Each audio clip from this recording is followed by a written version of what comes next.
ఇవి ఏం కాయలు? వాక్కాయలండి. అంటే వాక్కాయలు. వీటి ఉపయోగం ఏమిటి? వీటిని పప్పు చేసుకోవచ్చు, తొక్కు చేసుకోవచ్చు, పులిహోర చేసుకోవచ్చు, రసం పెట్టుకోవచ్చు. అన్నిటికీ బాగుంటాయి, హెల్త్కి చాలా బాగుంటాయి. ఇవి నిల్వ కూడా ఉంచుకోవచ్చా? వీటిని ఎండలో పెట్టి కూడా నిల్వ ఉంచుకోవచ్చు. ఇలాగే కోసి ఇత్తులు తీసేసి కూడా డబ్బాలో పోసి ఫ్రిడ్జ్లో పెట్టుకోవచ్చు, కొన్ని రోజులు ఉంటాయి. దీని టేస్ట్ ఎలా ఉంటుంది? పుల్లగా ఉంటుంది. పులిహోర చేసుకోవచ్చు మంచిగా. మన మామిడికాయ పప్పు లాగానే ఉంటుంది.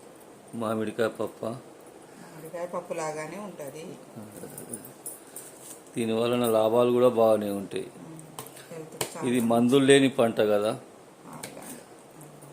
దీని జాతి నిమ్మ జాతి రకంగా ఉంటుంది చెట్టు.